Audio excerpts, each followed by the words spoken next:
Bueno, muchas gracias Pablo por la presentación. Un placer estar acompañado por este panel, por estos colegas. Y además le quiero agradecer a las chicas de Urban, que es la segunda vez que me invitan. Así que bueno, gracias a todos y gracias a todos ustedes por estar aquí escuchándonos a ver qué tenemos para decir. Como introducción a esta problemática que plantea claramente Laudato Si, define el quiebre del paradigma vigente, dice que las disrupciones que sean tanto en el ámbito económico, social y ambiental tienen que ver con que hemos perdido las relaciones humanas, la dignidad humana y que nos hemos olvidado del concepto del desarrollo humano integral. Y desde ahí la encíclica dice que somos todos pecadores. Así que haciendo esta primera reflexión sobre esta necesidad de ver cómo desde la moral y la dignidad humana nos recuperamos como humanidad, le voy a pedir a José María que nos haga una breve introducción sobre la encíclica y básicamente que nos pueda orientar en decirnos, bueno, ¿a quién le habla la encíclica? ¿Quiénes son las audiencias a las que le habla la encíclica y qué es lo que les pide? Bueno, en general las encíclicas son bastante aburridas, ¿no? Así que es difícil saber a quién les habla. Uno como teólogo, obviamente, a nosotros como estudiantes tuvimos que leerlas y mucho, porque era parte de nuestra formación. Lo bueno es que creo que estamos claramente no frente a una encíclica más. Estamos frente a una pregunta. Estamos frente a un llamado. Y creo que no falta de respeto al decir que lo puede hacer Francisco en este momento del mundo. Y yo en mis propios ojos lo comprobé estando en Naciones Unidas y estando en muchos lugares, lo que implicaba en este momento del mundo que alguien como Francisco haga un llamado más allá de una encíclica. En mi caso concreto, cuando me convocó como docente el 13 de agosto del 2013, era para seguir haciendo lo mismo. Lo que hacíamos de juntar chicos de distintas comunidades religiosas, de distintos barrios, de distintos niveles sociales, y pensar que si no nos animábamos a hacer algo distinto, el mundo se iba a destruir. Y esto no lo hacía un papa, lo hacía un simple obispo, Jorge Bergoglio, en Buenos Aires. Lo que pasa es que obviamente que el micrófono en ese entonces no sonaba como el de ahora. Esa misma convicción, esos mismos ideales, son los que lo llevan ahora vestido de blanco a decir al mundo entero, o cambiamos o nos destruimos. Cuando un pedagogo francés le preguntó a él hace un año qué tenía en la cabeza, qué pensaba con Escolas, con este proyecto que lanzó al mundo, él dijo un salvataje. Dijo, cuando hay un salvataje por los chicos se nos están muriendo, vos no preguntás si el que se está ahogando de qué familia es o de qué religión es. Dejás tu comodidad, la tuya, la de tu institución, y te tirás al agua. ¿Y sabés qué? Como Escolas, no sabés si vuelve, porque a lo mejor mueren los dos, pero valió la pena el intento. Lo que está haciendo Francisco hoy es respondiendo a un llamado que recibe de la humanidad toda que está pidiendo a gritos que alguien se anime a plantear esto. Obviamente que la verdad será construida entre todos. La respuesta la tendremos un poquito entre todos esta tarde, pero lo que hace es poner un tema que no se puede hacer nadie el distraído. Muchas gracias. Y en esa línea, uno de los actores fundamentales que aparecen recurrentemente en la cíclica son los empresarios, Sebastián. Por un lado, obviamente son uno de los mayores pecadores, pero por el otro lado les deja la oportunidad de ser recordados de otra manera. Dicen que los empresarios les reconocen su capacidad de generar riqueza, de generar empleo, pero dicen que se hacen mucho los distraídos, que no están a la altura de los tiempos para modificar las actitudes necesarias para dejar de impactar negativamente tanto en el ambiente como en la sociedad. Y les da esta posibilidad de decir, ustedes pueden ser recordados de otra manera. ¿Cuál es tu pensamiento al respecto? ¿Cómo ves vos que como representante acá de un grupo empresario muy importante y de todas las ramas industriales y de servicios argentinos que además se preocupan por estos temas, cómo ves este llamado? No lo sé. No, en realidad no lo sé porque es una pregunta que uno se hace, es cuál es el rol de la empresa en una sociedad del mañana, que el mañana ya es hoy, eso es lo más gracioso. Claramente generar riqueza y empleo es condición necesaria para la aceptación social, pero no suficiente. Y las sociedades, cuando hablamos de sociedades, incluyo también el Estado, pares, requieren de las empresas, si bien en la empresa y tienen expectativas respecto a la empresa mucho más allá de generar riqueza y empleo. A veces son realistas, otras veces no, pero en el contexto de la encíclica, que no es casual cuando sale, a días de que el secretario general de Naciones Unidas lance los objetivos para los próximos 15 años, los ODS, y a días también de la cumbre de París, los tres tienen en común, a nuestro entender, o un hilo conductor, que es que el sector empresarial es llamado no a ser solamente parte del problema, sino a ser, como decís vos, y lo dice la encíclica, parte de la solución. Y eso es una oportunidad, porque es un guante que está tirado y hay que levantarlo, hay que tener la capacidad para responder, eso es ser responsable, capacidad de responder. Ahora, cuando uno responde, ¿es ante quién?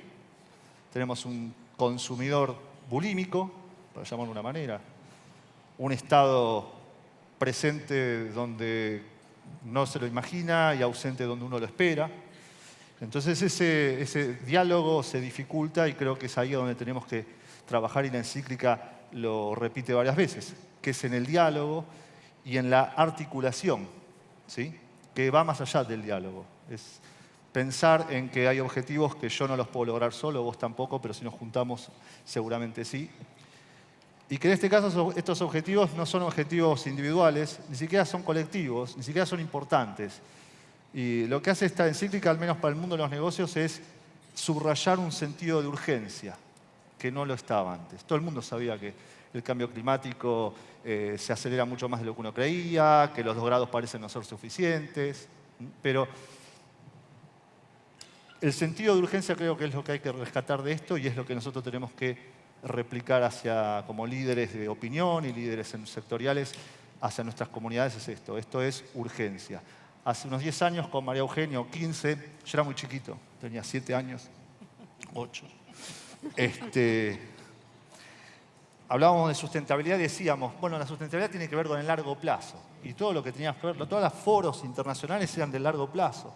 Y en el largo plazo esto y lo otro, y el mar sube, y la pobreza, y la distinción social.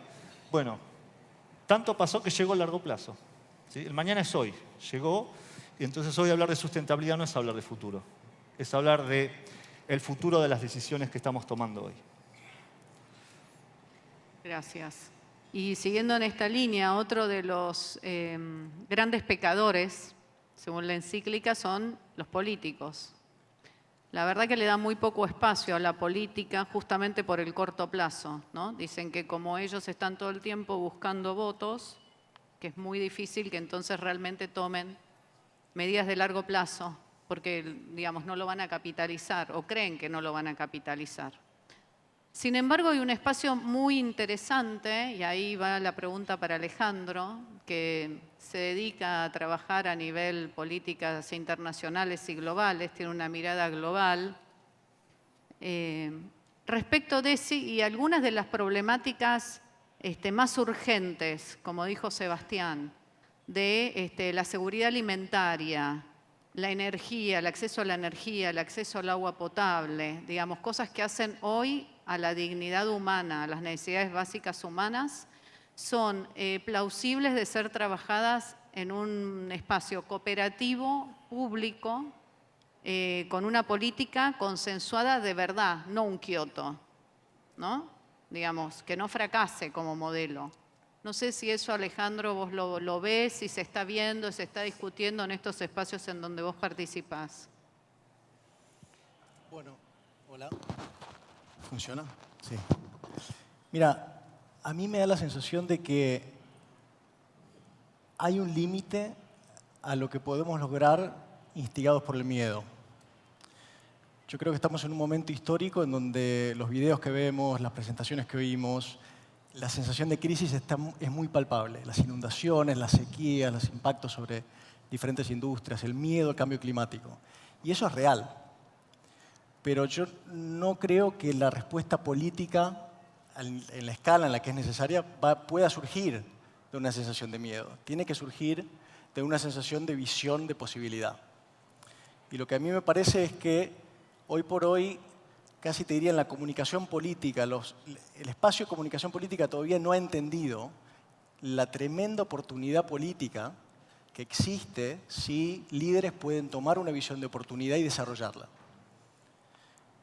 Para mí un ejemplo práctico, si querés, para ir bien en lo concreto, es la transición que debemos hacer a 100% de energías renovables. Claro, tenemos un contexto de cambio climático y tiene que haber miedo porque está claro que vamos hacia un mundo mucho más volátil de temperaturas extremas en donde inundaciones y sequías van a ocurrir más seguido y con más intensidad. Pero ese conocimiento a mí no me va a llevar como político a proponer una transformación industrial para proveer el 100% de la electricidad de un país o de una ciudad de fuentes renovables. Lo que me va a llevar es una idea concreta del rédito político que existe, que todavía no está explotado, si querés, de perseguir ese tipo de visión, en términos de inversiones en tecnología, creación de empleo, creación de educación técnica, porque de la mano de nuevas industrias necesitas las pequeñas y medianas empresas que proveen el service, que dan seguimiento, que venden, necesitas a los técnicos, necesitas la educación técnica, necesitas la inversión en tecnología, provees oportunidades para inversión extranjera, ¿no? Y yo creo que ahí realmente, te diría, lo plantearía de una manera diferente, volviendo a la pregunta. Digamos, no creo que es el miedo y el riesgo, si bien es fenomenal el riesgo que enfrentamos como humanidad, lo que nos va a llevar a perseguir una visión de posibilidad. Es encontrar esas visiones que son visiones políticas y son visiones industriales, que tienen rédito político inmediato, pero es necesario verlas. Y yo creo que a la Argentina le ha llegado el momento, pero todavía es necesario que los líderes industriales y políticos de hoy entiendan cuál es la oportunidad y la persigan. Gracias. Y le quiero pedir a María Eugenia, que tanto tiempo ha trabajado en el tercer sector, que de hecho es uno de los sectores que reivindica la encíclica en el tema ambiental. Dice que realmente el esfuerzo que han hecho las organizaciones de la sociedad civil son las que han puesto este tema en la agenda, pero parece que no alcanza, ¿no? Entonces vos, María Eugenia, con toda tu experiencia, fíjate que mismo Alejandro y Sebastián de una manera u otra dicen es difícil, o por un tema o por el otro es difícil.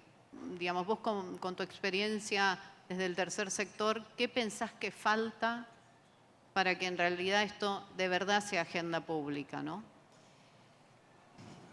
Yo creo que lo que necesitamos es que esta temática deje de ser de los ecologistas solamente. Venimos de todo un movimiento desde los años 60, en los cuales siempre ha sido la gente la que ha puesto los temas en la agenda. Pero lo cierto es que no alcanza porque tenemos que articularnos más. Es decir, mi experiencia, por ejemplo, dirigiendo la FARM, ha sido hermosa y de hecho formo parte de la FARM, está mi corazón allí con cada organización, con cada experiencia con la que trabajamos, pero yo estoy convencida de que si no nos articulamos, si no trabajamos en conjunto, no podemos lograr más escala. Y creo que esa escala se une en lo que Francisco en su hoja de ruta, la encíclica tiene una parte muy, muy sabrosa, toda la encíclica es muy buena, pero tiene una parte al final que es como una hoja de ruta en la cual nos dice de alguna manera, bueno, acá tienen un checklist como para seguir trabajando o empezar a trabajar. Y él ahí va desde el plano político global hasta lo que podemos hacer cada uno de nosotros. Y yo creo que el llamado que él hace es fundamental porque verdaderamente hace que la sostenibilidad, la ecología integral, el pensar en un presente y en un futuro ya muy, muy cercano, no sea solo una lucha de un sector. Y creo que en los procesos en los que ha existido más diálogo y más construcción en conjunto, ha sido en aquellos procesos en los cuales se han generado cambios, con una estructura institucional sólida, con empresas involucradas, con una sociedad también involucrada. Esos cambios que se han dado en distintos órdenes y varios de los cuales ustedes estuvieron viendo en distintos paneles y que han tenido también mucha intervención de los movimientos ecologistas, hoy por hoy tenemos que ser todos parte. Y creo que ese es el principal llamado, que no tiene que haber, la sustentabilidad no le pertenece a nadie, pero nos pertenece a todos. Y este vínculo de lo individual con lo colectivo se tiene que corresponder en todos los órdenes. Entonces, lo que falta, y bueno, nos falta mucho. Yo creo que para lograr esa escala es muy importante que podamos generar cada vez mayores redes positivas y mayor cambio interno para poder generar ese cambio colectivo. Fíjense que muchos de los emprendimientos que se ven acá, de triple impacto y demás, decimos, uy, qué fantástico que se pueden dar en una escala, ¿no?, más pequeña. ¿Por qué no podemos seguir ese ejemplo en otras escalas? Yo creo que sí podemos seguir ese ejemplo, pero bueno, el gran desafío es poder involucrarnos. Gracias, María Eugenia. Bueno, y me estás dando pie para hacerle la pregunta a Gustavo. Gustavo, que como ustedes saben es un empresario muy importante que trabaja a escala global. La cuestión del agro, y uno de los ejes que trabaja, que menciona la encíclica claramente, hace esta disyuntiva entre global y local. Y plantea inclusive de que si se pudiera integrar lo global con lo local, se resolverían algunos problemas actuales, como el tema de la seguridad alimentaria, ¿no? No sé si esto es algo que has evaluado, Gustavo, vos desde esta posición, digamos, tan importante que tenés dentro de esta industria, si lo están viendo, si hay posibilidad de articular esos pequeños emprendedores rurales con el trabajo que hacen ustedes como empresa, digamos, más fabril, si querés, ¿no?, más global. Sí, yo creo que ese es un punto importante, pero todavía es más complejo que eso, ¿no? Porque instala ese debate, digamos así, social y de articulación entre actores, pequeños, grandes, dentro de un marco de reflexión sobre las cuestiones del impacto sobre el medio ambiente, del impacto de nosotros en tanto consumidores. Sí, me parece que hay una complejidad todavía mayor en lo que dice la encíclica, que creo que tiene la gran virtud de conmovernos, ¿no?, de impulsarnos al debate y a la acción, de alguna manera. Y ese debate y a la acción tiene varias cuestiones. Un debate y a la acción, el debate que tiene que ver fundamentalmente con el tema del regresar a la naturaleza o el reconocimiento de la casa común. Y a veces uno reflexiona sobre si uno puede regresar a un lugar donde nunca estuvo, porque hay mucha gente en esta sociedad que nunca estuvo en contacto con la naturaleza. Es decir, tuve una visión de la naturaleza absolutamente intermediada.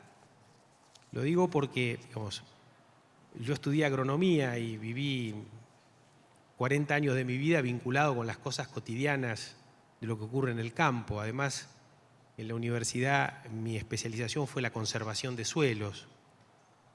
Lo he estudiado y lo he vivido, esa situación, y a veces uno ve que gente con buenas intenciones, con buenas ideas, por ahí quiere regresar a un lugar que nunca estuvo. Entonces me parece a mí que también, y yo creo que es un punto importante que no está suficientemente dicho en la encíclica, es que el conocimiento tiene que estar subyacente a este debate. No puede haber un debate que no esté basado en el conocimiento. No digo en el conocimiento elitista, ¿no? El conocimiento de la universidad, el conocimiento erudito, sino en el conocimiento como vocación del que debate, del que se interesa, de poner foco en el conocimiento, de busca del conocimiento, de la búsqueda permanente de ese conocimiento.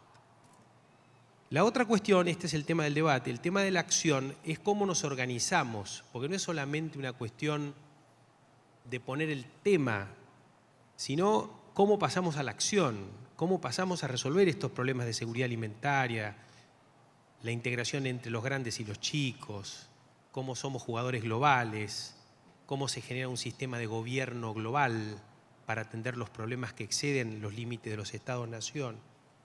Y ahí entramos en otro tema que también no está suficientemente puntualizado, que es el rol del Estado en tanto organización que permita que estas cuestiones se formalicen, se institucionalicen, se transformen en reglas, quién controla, quién estimula, quién educa.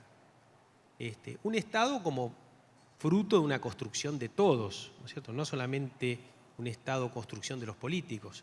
Los empresarios tenemos que contribuir en la construcción de un Estado de este tiempo también. Y el Estado de este tiempo tiene que ver con la casa, ¿no? Así, cómo nos organizamos para tener una mejor relación con la casa común.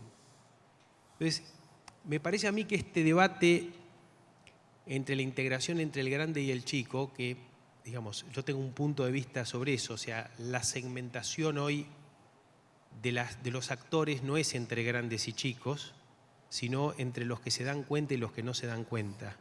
Yo he visto chicos hacerse grandes y grandes hacerse chicos. O sea, hay una movilidad social terrible en lugares, digamos, donde yo me manejo, y está vinculado con quien se adapta a los cambios y quien no se adapta a los cambios más que con el tamaño. Y también trabajo en otros lugares del mundo vinculados con estos temas, en Chiapas, en Colombia ahora, y cada vez vos ves más que el hecho de segmentar entre grandes y chicos lo que hace es congelar el tema. Y no solo congelarlo, sino hacer que los chicos sigan siendo chicos y los grandes sigan siendo grandes. Entonces, digamos, me parece que la encíclica tiene un valor extraordinario, creo que es algo que hay que mantenerlo vivo en el debate, pero el debate también sobre las cosas que soslaya la encíclica. Es decir, este tema de los grandes y los chicos, desde mi punto de vista, un debate que debería progresar hacia otro tipo de debate. El hecho de que el Estado no esté en el debate de la encíclica y el rol del Estado.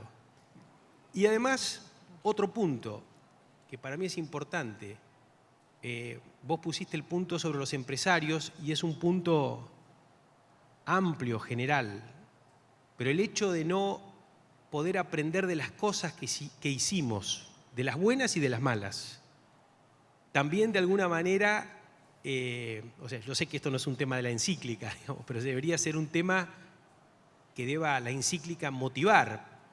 Digamos, durante los últimos 30 años se han hecho enormes progresos en el campo de la agricultura vinculados con la mejora en la relación con el medio ambiente. O sea, no es que sea todo malo, hay cosas positivas, hay cosas que faltan, pero evidentemente soslayar un tema como la siembra directa, que es el cambio de 5.000 años de hacer agricultura de una manera que degrade a una nueva forma de hacer agricultura que construya suelo y que reactive de alguna manera la cuestión del... O sea, una forma de hacer agricultura bajo las leyes de la vida, digamos, por decirlo de alguna manera, también son temas que deberían tenerse en cuenta. Sí, igual en la encíclica están estas preguntas, ¿no? Inclusive dice que cuando se comienza un nuevo emprendimiento deberían preguntarse para qué, para quién, cómo. Digo, está el cómo presente, no es que descarta las buenas prácticas, por decirlo, de hecho las refuerza. Dice que si por ahí el cómo digamos, no nos convence a todos los que participan de ese proyecto, la pregunta que se tendrán que hacer los empresarios es si están dispuestos a cambiar el proyecto, modificarlo o no hacerlo. Digo, hace este tipo de preguntas para la reflexión, ¿no? Por supuesto. Y mencionaste un tema muy importante que es el tema de la educación, ¿no? Cómo si estamos dispuestos a, de alguna manera, culturalmente, trabajar, porque es un cambio cultural. Sin duda tenemos que dejar nuestra mirada nihilista del mundo y empezar a entender digamos, un mundo más solidario, más cooperativo. Y ahí le quiero preguntar a Silvina, digamos, su reflexión sobre este tema, si lo ves posible desde esta mirada, porque es muy espiritual, digamos, tendríamos que replantearnos como seres humanos, pensarnos desde otro lugar, si ves que esto es posible, capaz, un poquito quiero tu mirada. Sí, buenas tardes a todos. Buenas tardes a todos. Lo que le decía a María Eugenia, que es amiga mía, es que estando acá me sentía un poco sapo de otro pozo, ¿no? Pero después me di cuenta que todos somos sapos y estamos todos en el mismo pozo. Y que en realidad el llamado a la conversación, que gracias al Papa, que es el Papa del mundo católico, pero es nuestro, porque también nos representa en nuestra fibra más íntima de la Sudamérica sensible, del contacto con los que menos tienen, ¿no? Yo creo que ningún cambio es posible en ninguna sociedad si no empezamos por la educación. Y vos, Gustavo, cuando decías que hablan de un lugar en donde nunca estuvieron, hablando de la naturaleza, uno piensa que hablar de la naturaleza es salir a Carlos Casares y ver el campo. Pero digo, tampoco muchos de nosotros estamos habitados por nuestra propia naturaleza, que es que ni siquiera habitando nuestros propios cuerpos nos ocupamos de nuestras propias justicias ecológicas en nosotros mismos y en nuestros pequeños ambientes. Entonces ahí pensé que el llamado de Urban a mi persona tenía algo que ver con esto de que uno todo el tiempo trata desde este lugar de generar conciencia, de hacernos eco de un relato que es mitológico, que es el Génesis, pero no importa la creencia de cada uno, es que somos tan naturaleza como los árboles en el campo, como el desierto, como los ríos, los mares, las montañas, y que estamos llamados a partir del Papa que lo pone en la agenda, pero que está dicho desde la Biblia, desde el comienzo, estamos llamados a hacer un pacto nuevamente con una ecojusticia social. No hay ecología sin justicia social. Porque no hay inundación si no se piensa que además de los problemas hídricos hay gente que quedó ahogada debajo del agua. Y cuando yo les contaba esto en una reunión que tuvimos, si uno vuelve al Génesis, y es de lo único que puedo hablar, de las fuentes. El Génesis, cuando habla del diluvio, ¿recuerdan? Todos me van a decir que el diluvio era del cielo hacia la tierra, y sin embargo en el capítulo 7 del Génesis dice que el diluvio comenzó cuando se abrieron todos los cauces de las aguas acá abajo, y después llovió. Primero nosotros no respetamos a los humanos y a los cursos de las aguas acá en la tierra, y entonces toda la naturaleza se desborda y nos ahoga. Me parece que nosotros estamos llamados a eso, desde los lugares que tenemos nosotros, los religiosos, los educadores, los empresarios también, desde un lugar de responsabilidad social empresaria, los maestros, las madres, los padres. Esto tiene que ser parte de nuestro discurso del presente, de nuestro compromiso con este cuerpo que habitamos, de una sociedad más justa, más amorosa, más igualitaria. Y cuando hablo de esto no hablo de paradigmas idealistas, de unos locos, de unos religiosos que no hablan de la realidad, que no se ocupan del banco. No, no, no. Estoy hablando de que no vamos a poder salvarnos solos, ninguno, ni los más grandes ni los más chicos, sino empezamos una conversación que nos incorpore sensiblemente a todos. Y la impresión que tengo es que la educación es un tema nodal en esto. Gracias. Y bueno, voy a aprovechar, por supuesto, a pedirle a José María cómo hacemos para avanzar en esta conversión ecológica que nos pide la encíclica, desde la educación, un poco también tomando las palabras de Gustavo. Los chicos hoy están en una computadora, ¿no? Con un PlayStation, no están en la naturaleza, no juegan más afuera, no andan más en bicicleta. ¿Cómo hacemos para que empiecen a reconocer el ecosistema como parte de, sin ir a lo trillado del plantó el arbolito? ¿Cómo hacemos? ¿Cómo lo podemos plantear desde este lugar tan importante que tenés ahora, José María? Hace unos días, haciendo esta experiencia que hacíamos con ella, con Dani Gorman y con muchos, juntando adolescentes, con esto de que si queremos que el mundo esté en paz, empecemos por unir a los chicos y que vivan la experiencia y no los libros, la experiencia de hacer juntos la escuela y no que encerrarlos en jaulas distintas. Cuando nacimos con esto, hace ya muy poquito, en Rosario de Lerma, te contaba, hicimos la experiencia con todos los colegios secundarios, ya desde escuelas. Y al principio la monja decía, pero nunca mis alumnas habían estado con la técnica, y la técnica decía, pero lo que pasa es que tenemos chicos de un plan que se llama Terminar, y el otro decía, bueno, al final se animaron e hicieron todo junto a la experiencia de ciudadanía, ¿no? La primera parte, para aquellos que no saben, de la experiencia es, en vez de venir con un currículum que define un genio, en este caso lo que hacen los chicos es plantean sus problemas, y a partir de los problemas se hace el estudio, es totalmente al revés a lo que estamos acostumbrados. Los chicos de 15, 16 años, todos juntos, en Rosario de Lerma, eligieron dos problemas: la violencia y el olor, que no lo puedo decir acá, que había en Rosario de Lerma.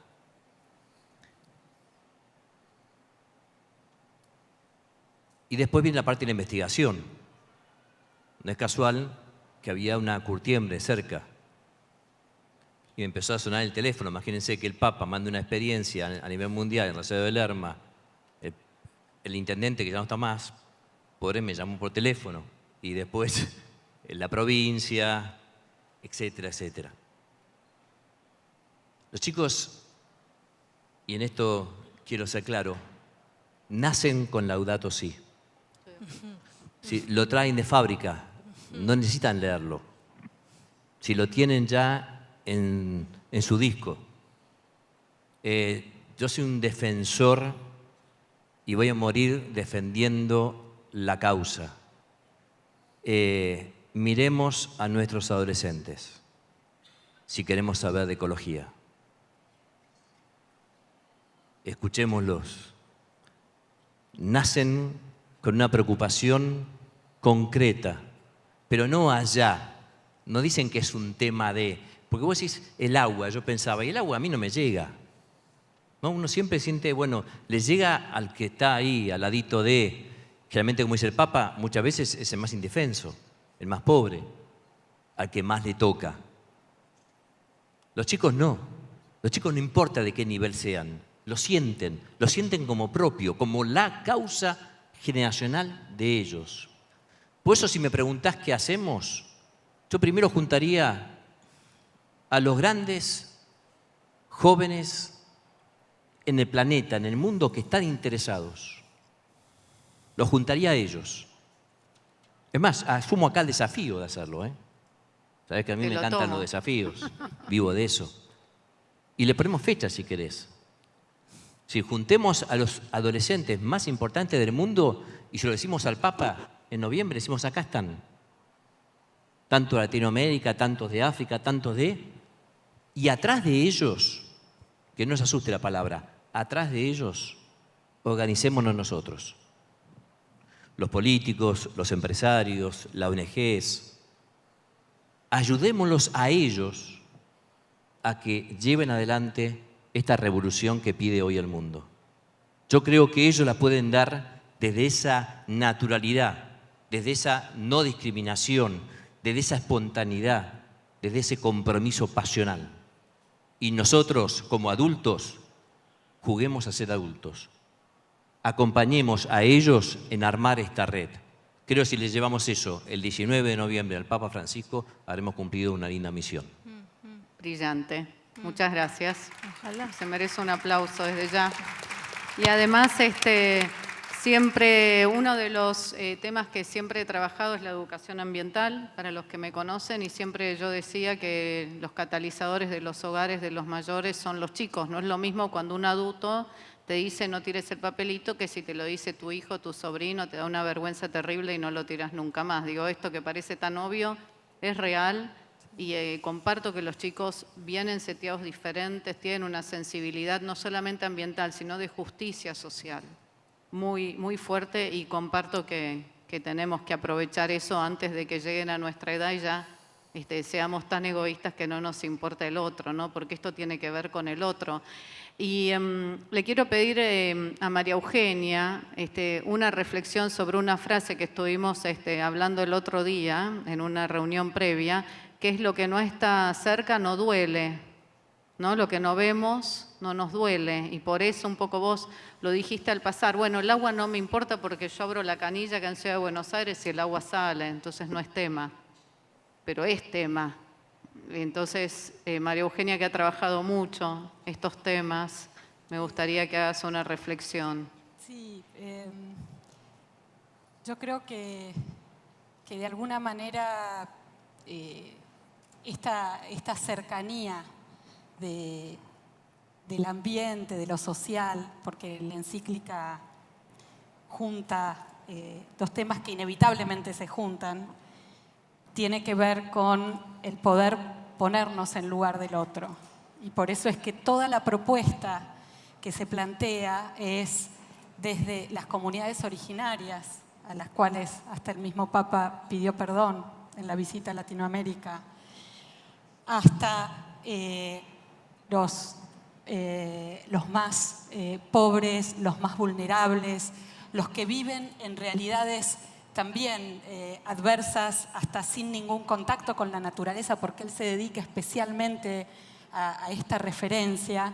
El poder ponernos en el lugar del otro es lo que nos hace co-crear, ¿no? Tanto que hablamos de co-crear, de innovar, y no puede haber un cambio si verdaderamente no nos unimos en esto. Y el unirnos muchas veces va a implicar cambiar nuestro paradigma. Y él lo dice especialmente en el menos es más, en cambiemos nuestra manera de vivir. Y ese cambio en la manera de vivir es también poder decidir en conjunto las distintas cuestiones. Hasta temas muy difíciles, como es la temática de organismos genéticamente modificados. Él dice, la Iglesia no va a adoptar una posición, pero lo cierto es que hay diferentes cuestiones para revisar y para decidir socialmente, y tenemos que trabajar con acceso a la información, con procesos de toma de decisión sólidos, y ahí sí hace referencia a un Estado que tiene que acercarnos para cambiar este paradigma tan individualista. Entonces, mi reflexión es, verdaderamente, si no nos ponemos en el lugar del otro y podemos conocer sus valores y sus posibilidades, sobre todo de los ámbitos que han sido más vulnerados y no podemos cambiar la realidad. Y esto pasa con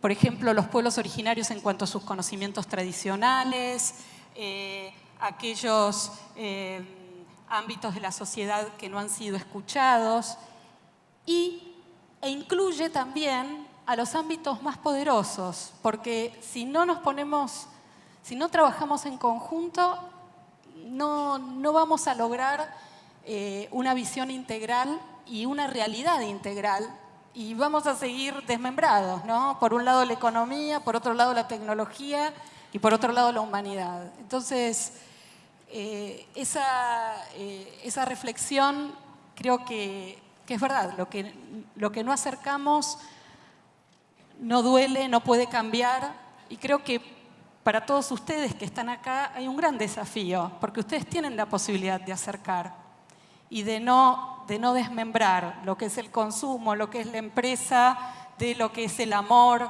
lo que es la amistad, lo que es el futuro, lo que es el planeta.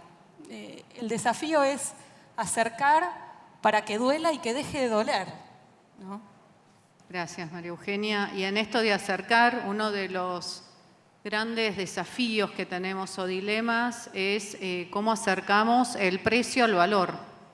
Y le voy a dar la palabra a Sebastián en este punto, porque uno de los grandes debates hoy es cómo medimos. Y medir incluye reconocer el verdadero valor de las cosas, ¿no? Lo que pagamos no es lo que vale, y yo sé que Sebastián tiene una teoría desarrollada al respecto, así que te voy a ceder la palabra en este punto. No, ojalá fuese mía la teoría. No, pero hoy María Eugenia decía que una de las condiciones para avanzar en esto es que se lo tendría que ver menos desde la economía. Y yo creo que en realidad lo que hay que primero recordar es que la economía es una ciencia social. Claro. Entonces, mucho más antes, ¿no? No es una ciencia exacta.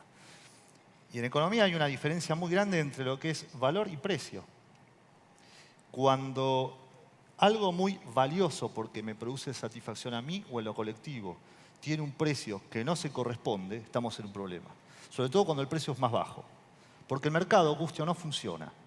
Si yo a un recurso natural, por ejemplo, la luz, la regalo o la cobro muy bajo, no tengo ningún incentivo a ser eficiente o cambiar por lamparitas ni nada. Esas son cuestiones que en realidad pasa por lo cultural, pero pasa por lo que decía Gustavo también. O sea, cuando hablamos de estatalidad no hablamos de más Estado, hablamos de mejor Estado.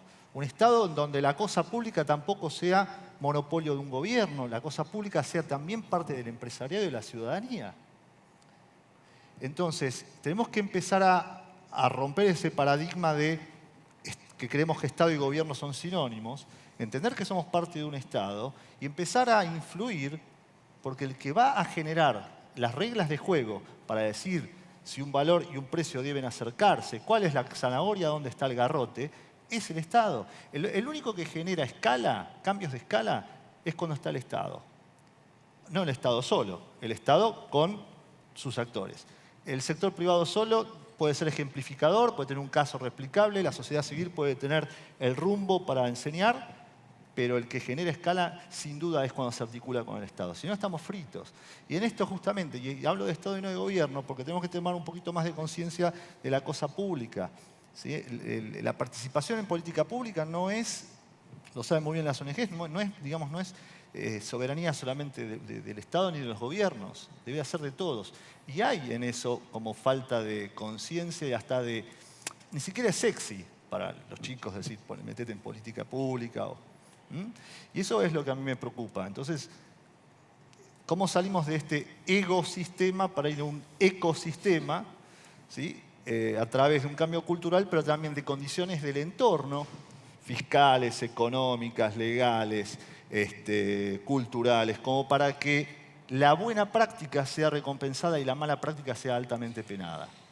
Esa es, juguemos al tenis, como estábamos jugando. O sea, no estoy pensando en otra cosa no ser capitalismo. Lo que digo es, pero dentro del tenis respetemos las reglas, veamos si la línea la ponemos blanca o amarilla. Esas son las cosas que hay que redefinir.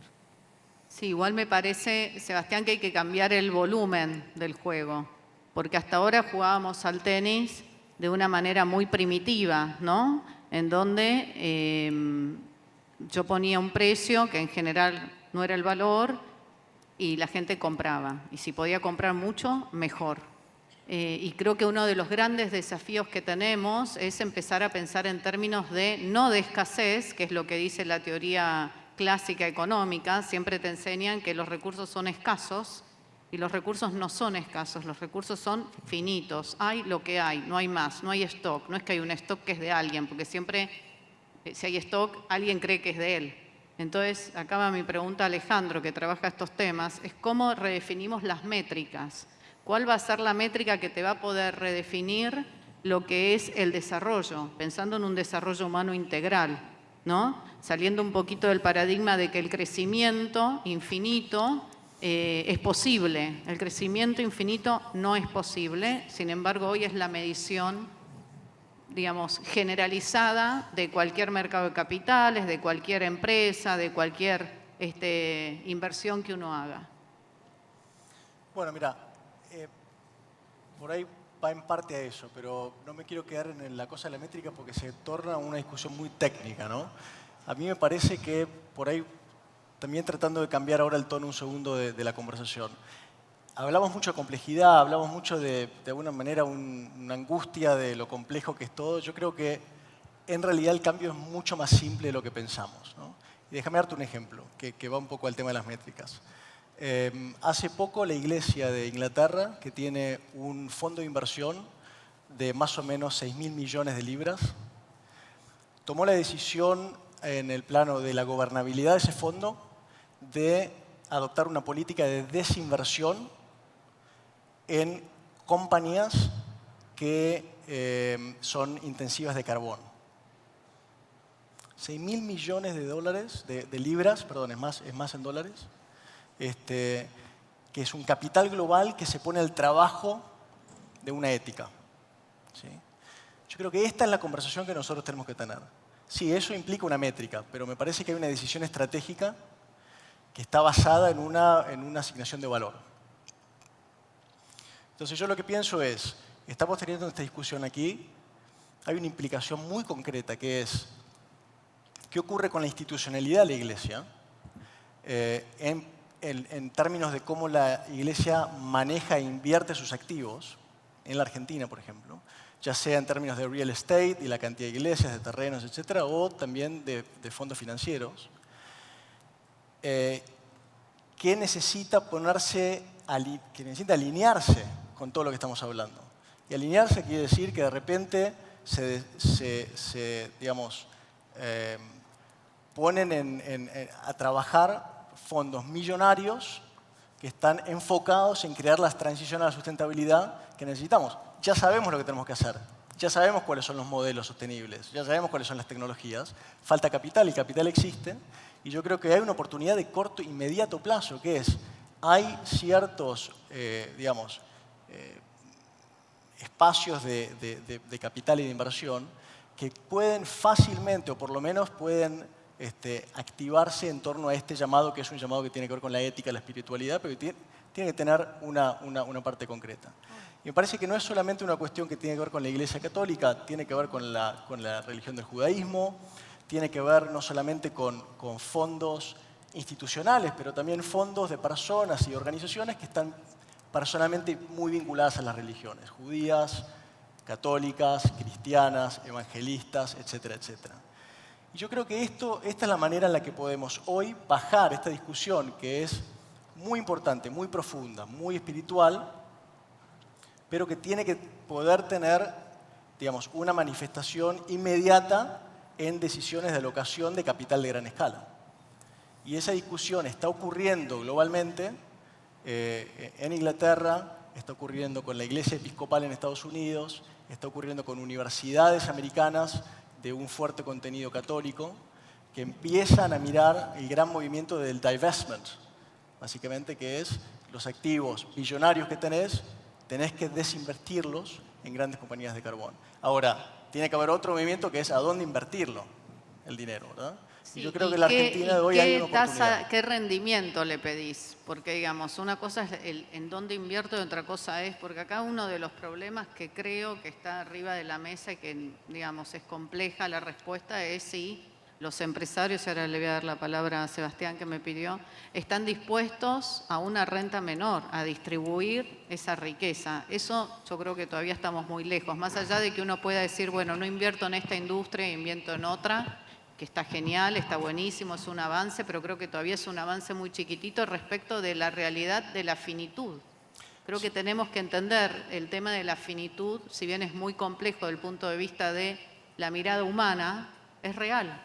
Nosotros somos finitos y el planeta es finito, y de ahí se replantean todas las cuestiones vinculadas con la economía, obviamente con lo social y con lo ambiental. No, yo quería destacar una cosa que me llamó la atención cuando leí la encíclica, que no la leí quizás con la profundidad que lo leyeron mis colegas de panel. Pero hay algo que se nota que el Papa es de un país en vías de desarrollo.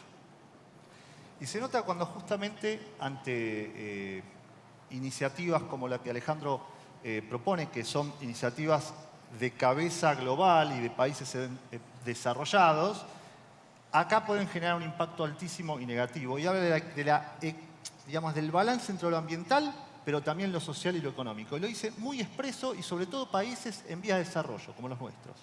Vamos a suponer que nosotros castigamos de a miles de millones de dólares hacia industrias, grandes, pequeñas, de un día para el otro. Esas industrias, no está Mr. Byrne atrás y se va a la casa. Hay millones de empleados que se pierden. Entonces eso, que en Río +10 se llamó Fair Transition, transición justa, se necesita plata. Plata para reconvertir industrias que podrían ser reconvertidas, y tiempo y gradualismo para transiciones, acá no vamos a coincidir, sobre todo en cuestiones tan complejas que para mí no son simples, como modificar la matriz energética de un país. Vos vas a 6.000 millones de dólares. Yo te puedo asegurar que se necesitan 80.000 millones de dólares para Vaca Muerta, para tener gas durante 500 años. ¿Cómo haces ahí justamente para decirle a todo un país y a toda una región, no, mira, de ahora en más es renovables? O sea, no digo que no ni que sí, digo qué complejo que es y cómo la sustentabilidad, como lo dice ahí el Papa, no es simplemente ecología natural, es ecología humana también. Entonces yo lo que digo es razonabilidad, sentido común, y acá no hay soluciones mágicas. Es complejo y a problemas complejos, soluciones complejas. Estoy de acuerdo, digamos, porque un poco, si no, la mirada es a vos te castigo y atrás de ese castigo hay personas y atrás de ese castigo hay, digamos, un montón de otras cosas. Entonces creo que pasa por un poco lo que decís vos, cómo nos reconvertimos. Esto lo dice, de hecho, la encíclica habla de conversión ecológica específicamente en el último capítulo. Y acá le voy a dar la palabra a María Eugenia, que está desesperada por hablar. No, quería simplemente hacer una referencia a lo que mencionaba mi amigo Sebastián en vinculación a la transición. Yo creo que, y voy a hablar de un ejercicio muy concreto, hace poco se presentó la segunda edición de un ejercicio que se llama Escenarios Energéticos 2035, el cual llevamos a cabo ITBA, FARN, SEARE y ABINA, instituciones académicas y de la sociedad civil, que convocamos a distintos escenaristas. ¿Qué son escenaristas? Son organizaciones como Vida Silvestre, Los Verdes, son los productores de energía, los generadores de energía, como AGELA, las cámaras de energías renovables, es decir, distintas instituciones con distintas miradas en esto de la necesidad de articularnos para trabajar en base a términos de referencia comunes, cómo vislumbran la matriz energética de acá al 2035 en vistas a un marco más saludable, más sustentable de escenarios energéticos. Les puedo asegurar y les recomiendo que entren a esa página de escenarios energéticos. ¿Por qué? Porque les da una idea de las distintas miradas para poder alcanzar la sustentabilidad, pero también de quizás mayores coincidencias en esta evaluación de escenarios, costo-beneficio y demás de las que imaginamos. Y por eso yo coincido en que es necesaria una transición, pero que también es necesario el ver cómo decidimos esas transiciones y cómo trabajamos en conjunto los sectores.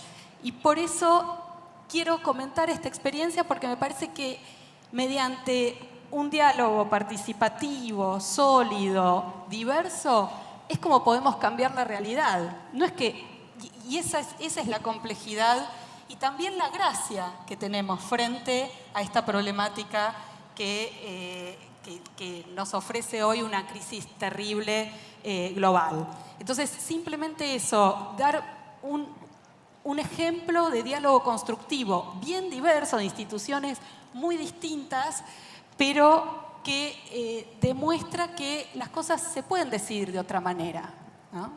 Bueno, hay que animarse, ¿no? Y el tema de la tecnología, que, digamos, tiene como esta doble cara que por un lado facilita y acerca y democratiza un montón de posibilidades que antes no existían, pero también por ahí de alguna manera discrimina, porque aquellos países emergentes por ahí no tienen este acceso a estas nuevas tecnologías, se quedan como afuera del juego. Y ahí le quiero pedir la opinión a Gustavo, que trabaja tanto el tema tecnología y que tiene una mirada por ahí bien macro del tema, a ver qué pasa, digamos, con los países que no tienen este acceso a la tecnología tan fácil, más allá de la industria en la que vos actuás específicamente, y cómo hacemos para lograr la verdadera adaptación, ¿no? Un poco esto que dijo Sebastián de esta transición necesita una adaptación, que es tecnológica básicamente.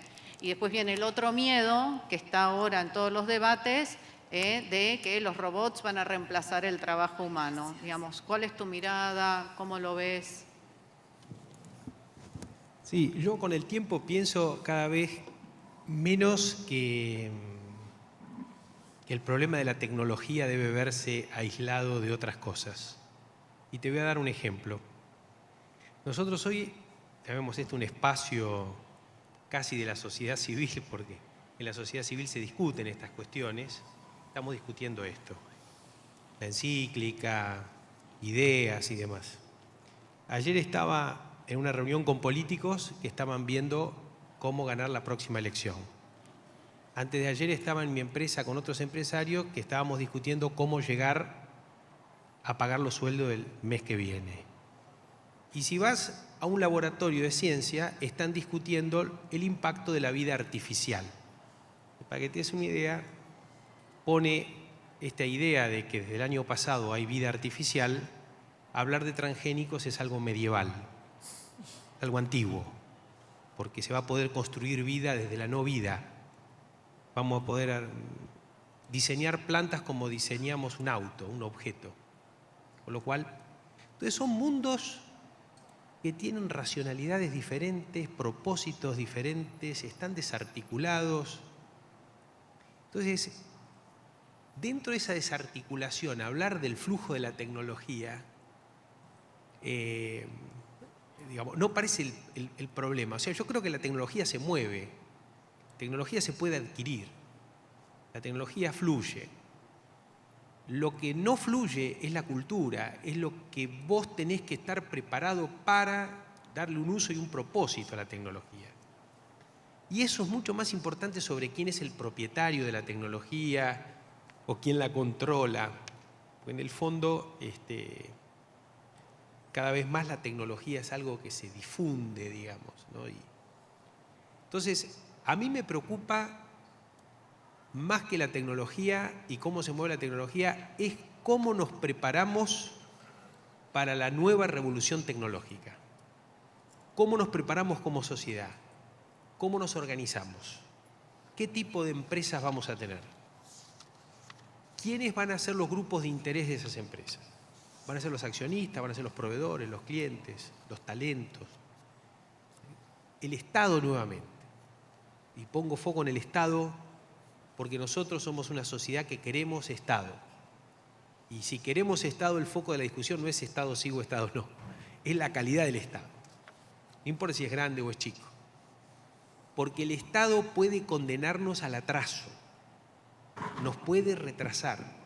nos puede retrasar por distintos motivos, a lo mejor justificados, pero nos puede retrasar por ignorancia, por desconocimiento, por no ser de este tiempo, por no adaptarse a estos tiempos.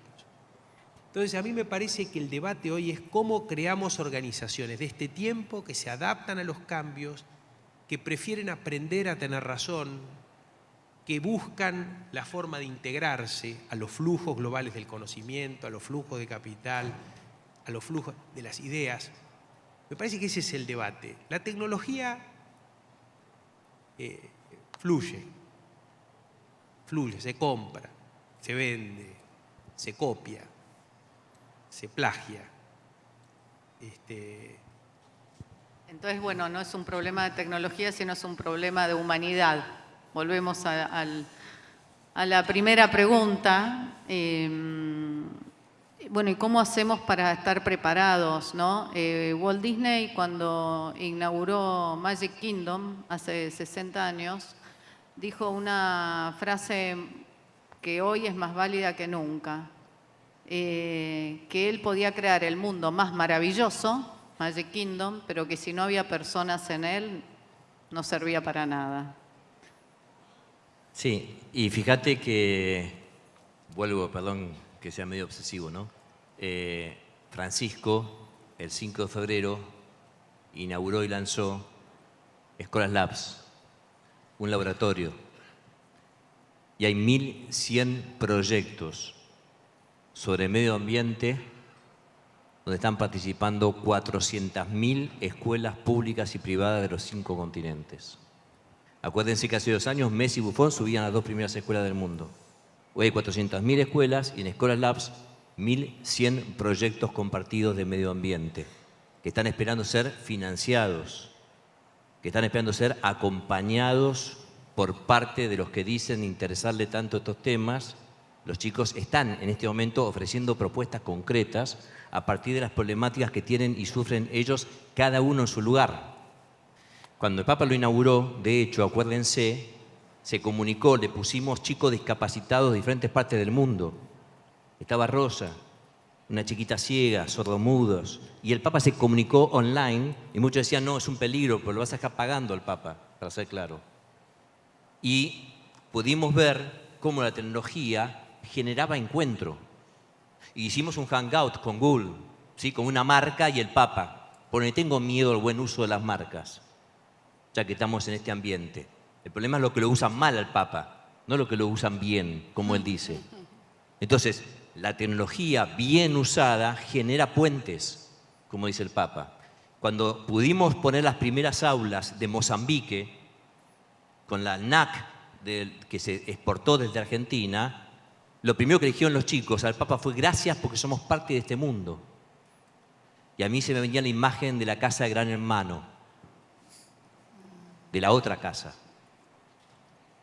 donde Gran Hermano decide acerca de tu vida, donde el que gana es el que hizo que todos se vayan. Esta casa que está proponiendo es la de todos, no la de Gran Hermano. Y gana si entra hasta el último que está afuera. Genial. Y Silvina, sí. En esto de la inclusión, ¿no? Sí. Con estos niveles de inequidad que tenemos hoy, donde solamente el 6% de la riqueza global se distribuye entre aproximadamente el 84% de la población. El resto está en manos de otros. ¿Cómo hacemos? Vos siempre hablás de él. Acuérdense que hay personas. Sí. No, quería decir algo, lo que él mencionaba, que no son solo cuestiones espirituales, porque uno relegó lo espiritual a los santuarios y a unos pocos locos, ahora minoritarios, que seguimos entendiendo que las religiones o las expresiones religiosas tienen algo para hacer en el mundo. Pero digo, el día que nosotros exiliamos el espíritu de nuestros negocios, de nuestras ganancias, de nuestras empresas, de nuestras familias, y se los dejamos a los líderes religiosos, nos olvidamos del sentido profundo de estar vivos y de ser algo más que un cuerpo biológico. Digo, desligar la ganancia a la espiritualidad es perder una gran oportunidad. Y en ese sentido, cuando vos nombrás estos porcentajes, yo siempre tengo una frase que trato de repartirla cuando me encuentro con la gente, que es que lo que sobra te tiene que doler. Lo que sobra duele, no sobra. Lo que vos acopiás sin usar, ganancia por la pura ganancia, acopio por el puro acopio, de estatus, de prestigio, de niveles, de índices, no sé, no manejo este lenguaje. Si no te duele, hay algo que te perdiste, una oportunidad importante que te perdiste. El Papa habla de la ecología integral, y la ecología integral, además de ser una ecología que como en un abanico abarca los diferentes mundos posibles de la humanidad sobre el planeta, es una ecología que integra. Si vos en tu planeamiento, cualquiera sea, el de tu familia, el de tu barrio, el de tu gran empresa, el del Estado, si no hay un verdadero compromiso espiritual con la integración, obviamente que los índices van a seguir siendo escandalosos y catastróficos. Miren, les quiero contar algo. En el Levítico dice que la tierra tiene que descansar. ¿Se acuerdan esa historia? 6 años la tierra se trabaja y el séptimo la tierra descansa. El año que descansa la tierra, la gente come de lo que la tierra te ofrece y cada uno vuelve a su lugar de origen y la equidad vuelve hasta que vuelve otra vez el sistema de inequidad, pero otra vez. Y dice, y si no lo vas a hacer, la tierra igual va a descansar por sí misma. Se va a secar, la gente no va a tener que comer, va a tener que huir de sus hogares y va a haber refugiados. No dice refugiados, pero lo dice. Entonces digo, si uno no hace un compromiso espiritual con la utilización de la tierra, del negocio, de la empresa, y ojalá que todos tengamos toda la plata que queremos y todas las posibilidades que queremos, pero no es a costa de que otro no la tenga. Mi panza, como le digo a los chicos, nunca está llena si hay otro que tiene hambre. Y esto es así. Y no creo que sea tan complejo, ¿sabes? Porque así como me imagino que de los sistemas feudales al capitalismo hubo un gran proceso de transición, ojalá fair transition, ¿no? Yo creo que hay una transición y tengo profunda fe de que mientras nos sigamos juntando y sigamos hablando y tengamos ahora el Papa que sigue insistiendo y molestando y tantos otros, sale la Laudato Si en Estados Unidos, al día siguiente 400 rabinos hacen una carta de compromiso con la Laudato Si para transformarlo y ahora en todas las sinagogas el Día del Perdón se va a leer una carta de compromiso de cada uno de nosotros el día más sagrado del año, de cómo nos comprometemos con esta ecojusticia planetaria que el Papa propone. Digo, me parece que va a ser un lenguaje que hay que educarlo, que hay que adquirirlo, que hay que transformarlo en nuestro compromiso de todos los días. No creo que ningún gran empresario se sienta menos gran empresario cuando empiece a pensar también en estas categorías de integración, que lo van a hacer mejor empresario y sobre todo, voy a decir una pavada, discúlpenme en estos marcos, ¿no? Pero mejor papá delante de sus hijos. Mejor papá delante de sus hijos. Y eso me parece que es el final de la historia de cada uno. Muchas gracias. Y además en esto de ser mejor papá delante de los hijos, como hablábamos con Sebastián el otro día en un evento que estuvimos juntos, ya no tenemos que hablar más de las próximas generaciones. Hicimos la cuenta con Sebastián y nos dimos cuenta que las próximas generaciones éramos nosotros, porque esto empezó en el año 87, terminaba el colegio secundario, y en ese momento yo era las próximas generaciones. Hoy seguimos hablando como, y no, somos nosotros, ¿no? Entonces, qué importante es tomar, digamos, la posta, trabajar en esto, ya no para esto tan lejano que parece mis hijos y mis nietos, somos nosotros, porque si el aire que respiramos está contaminado, no importa ni la plata que tengamos, ni el acceso al agua, ni a la alimentación, no importa nada. Si no podemos salir a la calle y respirar, como por ejemplo está pasando en Beijing, que tienen que salir con los barbijos, en Beijing hay gente multimillonaria y gente muy pobre, digo, como en cualquier gran ciudad. Sin embargo, no tienen calidad ambiental mínima para salir a correr, andar en bicicleta, a lo que sea. Entonces, me parece que es muy importante este debate que trae el Papa. Está buenísimo que además lo plantee desde un lugar común, no solamente porque habla de la casa común, sino porque le habla, como hemos visto en este panel, a todos. Y además hay un tema importante. Él menciona en una parte de la encíclica que dice, y esto es un poco un llamado a los líderes religiosos, dice, no sé si los tengo que convencer yo, pero la mayoría de las personas que habitan en este planeta tienen una religión. Y entonces ahí a los líderes religiosos le da un rol fundamental de la evangelización, pero ecológica, ¿no? Que es independiente de la religión, sino desde la educación. Y ya sea, esto no es solamente para chicos, es para empresarios, es para pensadores, científicos, académicos. Y no sé si saben, pero además el día de hoy, el Papa hace un par de semanas la declaró el día de la oración. Increíblemente coincide con este debate que estamos teniendo aquí, y es el Día de la Oración por el Planeta, que no es casual la elección del día, porque en realidad era una fecha que ya existía en la religión ortodoxa.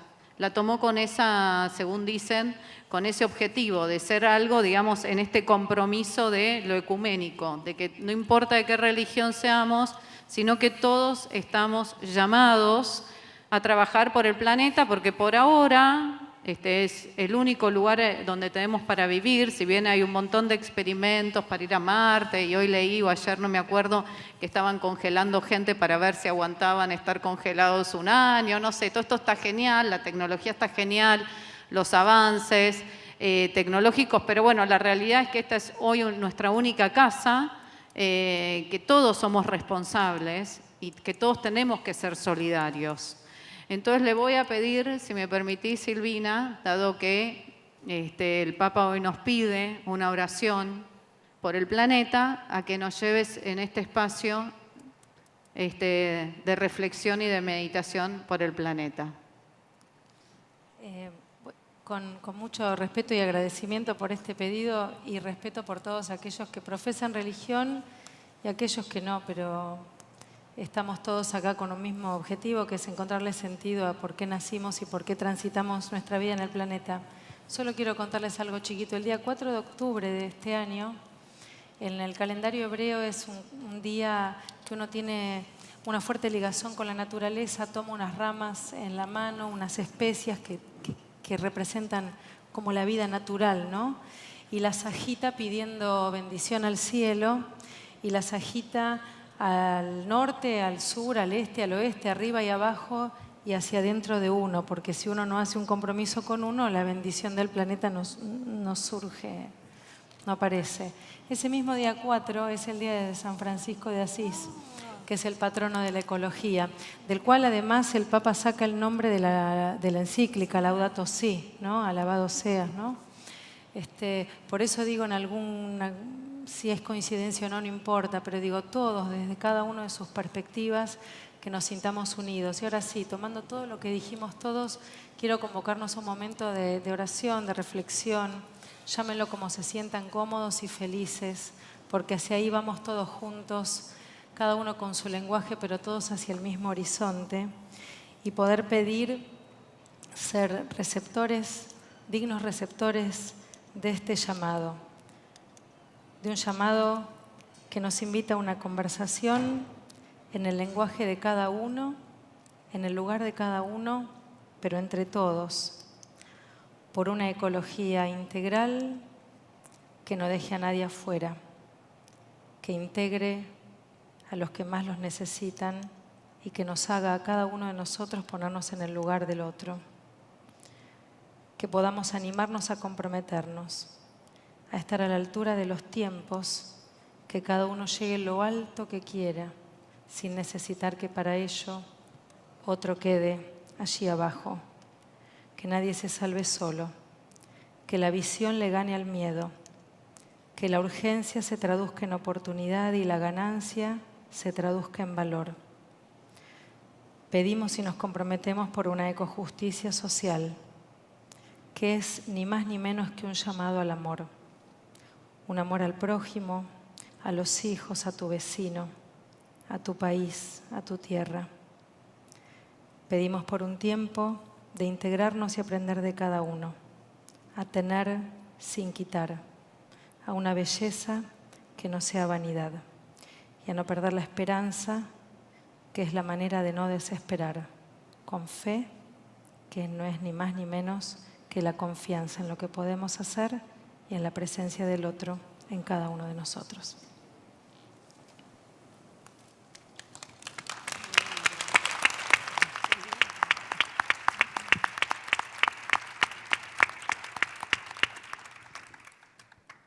Tenemos unos minutitos para hacer preguntas. ¿No? ¿No hay preguntas? No hay preguntas. No dije nada, pueden mandarlas por escrito, se las contestamos. Bueno, muchas gracias entonces. Disculpame, ¿puedo decir algo? Acá estoy yo. Ay, perdón, sí, no veía. Yo recibí una pregunta por Messenger recién, de alguien de acá. Mirá. Si quieren la puedo contestar. ¿Tenemos un minuto? Sí. No, la pregunta de la persona que está aquí está vinculada sobre los temas ambientales y sobre el impacto, bueno, digamos, de los agroquímicos y de los pueblos fumigados. Pero la realidad es que nuevamente yo creo que si no hay un Estado, un Ministerio de Salud, un Ministerio de Medio Ambiente o de Agricultura que diga si están bien o no las cosas, nos ponemos a pelear entre nosotros. O sea, vamos a estar peleándonos y digamos, esta persona piensa que yo soy un asesino porque fumigo pueblos y mato gente y genero malformaciones, más allá que sea yo, digamos, es lo que represento, digamos. Y yo voy a pensar que ellos son unos ignorantes que no tienen idea de lo que es la ciencia y demás. Y a lo mejor yo estoy equivocado, o a lo mejor ellos están equivocados. Es decir, la falta de un Estado que de alguna manera articule esto, que ponga los puntos sobre las IES y demás, es otro grave problema. Porque lo que vimos hasta ahora es muy poco en relación a lo que va a venir desde el punto de vista de la convergencia tecnológica. Lo que va a venir nos va a impactar muchísimo más, no necesariamente en esos campos, en otros campos, la economía del compartir, la Internet de las cosas, las impresoras, se va a transmitir vida por Internet, vamos a transformar ACTG, que es el lenguaje de la vida, en ceros y unos, vamos a recibir los medicamentos y vamos a poder imprimirlos en nuestra casa en una impresora de 3D, nos va a cambiar el trabajo porque no va a haber más trabajo fabril, va a haber más diferencias entre ricos y pobres, en fin, va a haber un problemón.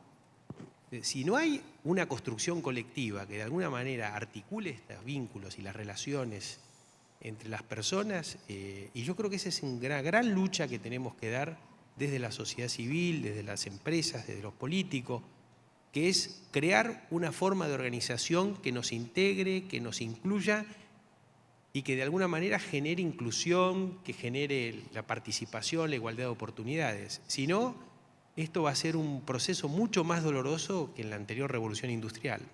Estoy totalmente de acuerdo y bueno, y en el caso particular de Argentina, Gustavo, como verás en el debate presidencial el tema ambiental no está presente, ni hablar de sustentabilidad, que es una palabra que ni siquiera entienden y te lo dicen abiertamente. Me gustaría decir otra cosa, pero la realidad es así. Hemos trabajado mucho desde Vida Silvestre, que formo parte, para llevar un documento que se escribió, se trabajó. El tema hoy no está en la agenda pública, ni en ninguno de los debates que se está anunciando a nivel, digamos, mediático. Así que creo que estamos mucho más lejos de lo que creemos que estamos para dar este debate que considero, por supuesto, que es sumamente importante. Así que, bueno, muchas gracias por la aclaración. Bueno, muchas gracias a todos y a los organizadores.